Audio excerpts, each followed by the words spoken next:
Now we will learn some important points through knowledge text. हमारी body के अंदर सबसे लॉन्ग बोन, जिसको हम लॉन्गेस्ट बोन बोलते हैं, वो थाई बोन होती है, जिसका नाम होता है फीमर, राइट। और जो सबसे छोटी बोन होती है हमारी बॉडी में, वो 3 छोटी छोटी बोन्स होती हैं ईयर के अंदर, कान के अंदर, जो कि अंदर की तरफ ईयर ड्रम के साइड में जॉइंट रहती हैं और ये फॉर्म करती हैं चेन, राइट। सो ये सबसे छोटी बोन्स होती हैं। नेल्स और टीथ हार्ड होते हैं, लेकिन ये बोन्स नहीं होते हैं, ठीक है। ये हार्ड हैं, लेकिन इनको बोन्स की कैटेगरी में नहीं रखा गया है। Then next region is facial region. Facial region बना होता है 14 बोन्स से मिलकर, और इन बोन्स के अंदर बेसिकली अभी हमने जो डायग्राम में देखा था, अपर जॉ और लोअर जॉ, ठीक, प्री मैक्सिला और मैंडिबल, ये दोनों जो बोन्स होती हैं ये बनाती हैं, ये दोनों कंबाइन होकर बनाती हैं पैलेट को, ठीक है। ये फॉर्म करती हैं पैलेट। और जो अपर जॉ होता है वो क्रेनियम से फिक्स रहता है, यानी कि वो मूवेबल नहीं है, और जो लोअर जॉ होता है वो मूवेबल होता है। तो आप उस चीज़ को खुद से आप टच करके देख सकते हैं कि जो आपका अपर वाला जो जॉ है, ठीक है, that is fix to the cranium से फिक्स रहता है, और लोअर वाला जॉ ही आपका मूव करता है। Then comes a sense capsules. Sense capsules जो हैं वो 3 बोन्स का सेट होती हैं, ठीक है, 2 सेट्स ऑफ 6 बोन्स। तो 3 का सेट होने की 6 बोन्स हैं, जो कि आपके सेंस ऑर्गन यानी कि आईज, ईयर और नोज को सराउंड करके रखती हैं, उनको कवर करके रखती हैं। देन कम्स द हायोइड और विसरल स्केलेटन। ये देख सकते हैं, इसका डायग्राम है, और इसका शेप कैसा है, हॉर्स शू शेप्ड ये बोन होती है, और ये टंग की बेस में और लैरिंक्स के ऊपर इसकी लोकेशन होती है। इसको बोला जाता है टंग बोन, ठीक है। तो this is example of hyoid bone of man, this is known as tongue bone, ठीक है। इसकी लोकेशन क्या है, टंग के बेस में और लैरिंक्स के जस्ट ऊपर। फंक्शंस क्या होते हैं स्कल के, स्कल क्योंकि क्रेनियम बॉक्स है तो वो उसके अंदर ब्रेन सिचुएटेड होता है, तो ब्रेन को प्रोटेक्ट करता है। और सेंस कैप्सूल जो कि सेंस ऑर्गन्स को कवर करती हैं, तो किसको प्रोटेक्शन प्रोवाइड करेंगे, आईज, ईयर और नोज को। देन जो हमारा लोअर जो है, क्योंकि वो मूवमेंट करता है, तो उसकी वजह से, उसकी हेल्प से हम क्या कर सकते हैं, खाते हैं, हम खाना खाते हैं, ड्रिंक पीते हैं, बात करते हैं, गाना गाते हैं। तो ये सारी जो एक्टिविटीज़ हैं we are doing with the help of the because of the movable lower jaw. Then hyoid bone ये क्या करती है, टंग को सपोर्ट करती है। तो ये इसके फंक्शंस हो गए। वर्टिबल कॉलम और बैकबोन। वर्टिबल कॉलम को बैकबोन भी बोला जाता है, और ये स्टार्ट कहाँ से होती है, स्कल के बेस से ये स्टार्ट होती है, और वहां से लेके ये हिप रीजन तक एक्सटेंड होती है, जाती है, ठीक है। इसको स्पाइन भी बोला जाता है। ये प्रोवाइड करती है आपके बैक पोर्शन में फ्लेक्सिबिलिटी प्रोवाइड करती है। और बैकबोन 33 स्मॉल रिंग लाइक बोनी पीसेस से मिलके बनी होती है, जिनको हम वर्टिब्री बोलते हैं। अगर हम सिंगल बोन की बात करें तो हम उसको वर्टिब्रा बोलते हैं। तो यहाँ से लेके और यानी कि नेक रीजन से लेके टेल रीजन तक अगर हम देखेंगे तो इसमें नंबर ऑफ जो वर्टिब्री हैं वो 33 हैं, ठीक है। तो इनको वर्टिब्री बोला जाता है एज अ होल, और सिंगुलर अगर बोलेंगे तो ये वर्टिब्रा हो गई। तो इसमें हम देखेंगे regions, see here neck region की जो वर्टिब्री होती है उनको हम सर्विकल वर्टिब्री बोलते हैं, जो कि 7 इन नंबर्स होती हैं। चेस्ट रीजन में जो वर्टिब्री होती है उनको हम थोरेसिक वर्टिब्री बोलते हैं। बेली रीजन में जो आती हैं उनको लंबार वर्टिब्री बोलते हैं। हिप रीजन वाली वर्टिब्री को हम सैक्रल वर्टिब्री बोलते हैं, और टेल रीजन में जो वर्टिब्री आती है उनको हम कॉर्डल वर्टिब्री बोलते हैं, राइट। सो अब हम यहाँ पे देखें, कार्टिलेजिनस डिस्क और पैड्स प्रेजेंट होते हैं 2 वर्टिब्री के बीच में, ठीक है। तो यहाँ पे मैंने आपको दिखाया हुआ है कि 2 वर्टिब्री है, इनकी जो सेंटर है उसमें, ठीक है, उसमें प्रेजेंट रहता है एक स्ट्रक्चर या डिस्क प्रेजेंट रहती है, इसको बोलते हैं इंटरवर्टिब्रल डिस्क, ठीक है। इंटरवर्टिब्रल डिस्क जो कि 2 वर्टिब्री के सेंटर में प्रेजेंट रहती है। इसका काम क्या होता है, ये शॉक एब्जॉर्बर की तरह काम करता है, ठीक है, शॉक लगने से बचाता है, और साथ ही साथ ये बहुत ही लिमिटेड काइंड ऑफ मूवमेंट को अलाउ करता है।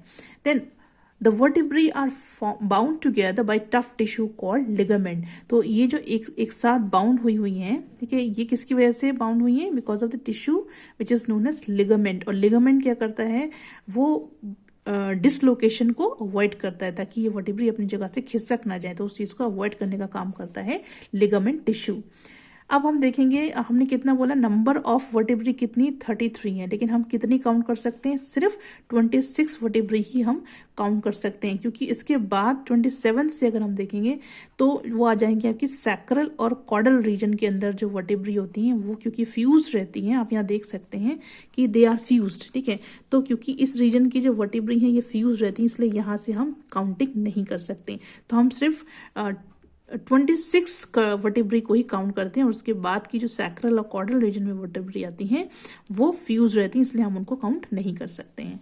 Then comes the structure of a typical vertebra. ये एक वर्टिब्रा को ले लिया है हमने, और उसका स्ट्रक्चर हम देखेंगे किस तरह से स्ट्रक्चर है। तो जो बेसिक प्लेन है वो सभी वर्टिब्री का, मेमेलियन वर्टिब्री का सेम होता है। तो यहाँ पे देखेंगे कि हर एक वर्टिब्री में कौन कौन से स्ट्रक्चर्स प्रेजेंट होते हैं। तो बीच का जो स्ट्रक्चर है ये यहाँ पे देखेंगे, ये कैसा structure, this is cylindrical body है, ये इसको बोला जाता है centrum, this is known as centrum. Then neural notch, ये है न्यूरल नॉच, और ये न्यूरल नॉच क्या बना रही है, ये एक कैविटी यहाँ पे देख सकते हैं, कैविटी बना रही है, इसको बोलते हैं न्यूरल केनाल। तो ये न्यूरल केनाल फॉर्म करती है। उसके बाद आप देखेंगे कि बीच में एक स्पाइन जैसा प्रोसेस है, स्पाइनस प्रोसेस है, जो कि न्यूरल आर्च से बन रहा है। यहाँ ये देखेंगे ये दोनों साइड के न्यूरल आर्च हैं, इसके बीच में एक प्रोसेस आपको दिख रहा है, स्पाइनस प्रोसेस, उसको बोलते हैं न्यूरल स्पाइन। देन दो प्रोसेसेस आपको दिख रहे हैं, ये राइट एंड लेफ्ट में, ये जो साइड ऑफ सेंट्रम के साइड में ये दो प्रोसेसेस निकल रहे हैं, इनको बोला जाता है ट्रांसवर्स प्रोसेस, ठीक है। यू कैन सी ये ट्रांसवर्स प्रोसेसेस, तो this is known as transverse process. एक को अगर हम बोल रहे हैं तो वो ट्रांसवर्स प्रोसेस होगी, अगर दोनों को बोलेंगे तो ट्रांसवर्स प्रोसेसेस हो जाएंगे। देन द ये न्यूरल आर्च और न्यूरल स्पाइन का काम क्या है, ये प्रोवाइड करते हैं मसल को पॉइंट ऑफ अटैचमेंट, क्योंकि जो मसल्स होती हैं वो इसी एरिया में अटैच होती हैं, ठीक है। न्यूरल आर्च और न्यूरल स्पाइन में ही मसल्स अटैच होती हैं। तो this is the structure of typical vertebra. ये डायग्राम्स आपको बनाने होंगे, ठीक है। ये वर्टिब्रल कॉलम का भी डायग्राम बनाना होगा, स्कल का भी बनाना होगा, और ये आपको टिपिकल वर्टिब्रा का भी डायग्राम बनाना होगा। Then we will see the different regions of vertebral column, और वर्टिब्रल कॉलम के भी डिफरेंट रीजन्स हैं। ये हम ऑलरेडी डायग्राम में देख चुके हैं, फिर से हम पढ़ लेते हैं। सर्वाइकल रीजन और नेक रीजन, ठीक है, इसमें 7 सर्वाइकल वर्टिब्री होती हैं।